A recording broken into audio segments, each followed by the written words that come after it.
பாமக சிறப்பு பொதுக்குழு கூட்டத்தில் அன்புமணியின் பெயரை கூட உச்சரிக்காத ராமதாஸ் தொண்டர்கள் விரும்பும் கூட்டணியை அமைப்பேன் என்றும் உறுதியளித்தார்.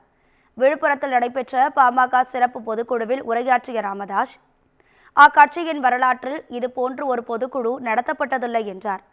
பணம் கொடுக்காமலே கூடப்பட்ட இந்த தொண்டர்கள்தான் பாமகவின் நிகழ்காலம், எதிர்காலம் எல்லாம் என்றும் ராமதாஸ் கூறினார்.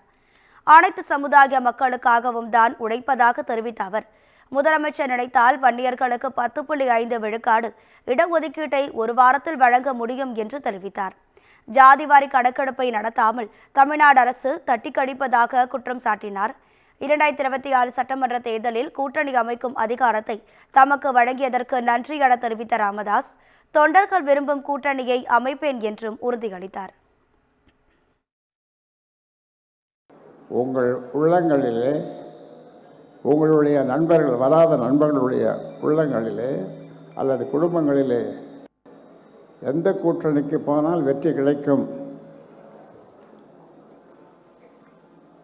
அது இயற்கையான ஒரு கூட்டணி எங்கே கிடைக்கும், வெற்றி கூட்டணி எங்கே கிடைக்கும், எப்படி கிடைக்கும் என்று நீங்கள் அவரோடு எதிர்பார்த்து கொண்டிருக்கின்றீர்கள். அதற்கான கூட்டணி அமைப்பதற்கான முழு அதிகாரத்தை எனக்கு நீங்கள் கொடுத்திருக்கின்றீர்கள். நீங்கள் விரும்புகின்றவாறு நீங்கள் ஒரு நல்ல கூட்டணியை நாம் ஏற்படுத்துவோம். பாமக சிறப்பு பொதுக்குழுவில் நிறைவேற்றப்பட்டுள்ள 37 தீர்மானங்கள் 8 கோடி தமிழ் மக்களுக்கான தீர்மானங்கள் ஆகும் என்றும் ராமதாஸ் கூறினார். முன்னதாக பாமக சிறப்பு பொதுக்குழுவில் அன்புமணி மீது 16 குற்றச்சாட்டுகள் வாசிக்கப்பட்ட நிலையில் அது குறித்து எதுவும் பேசாத ராமதாஸ் தமது உரையில் அன்புமணி பெயரை குறிப்பிடுவதை தவிர்த்துவிட்டார்.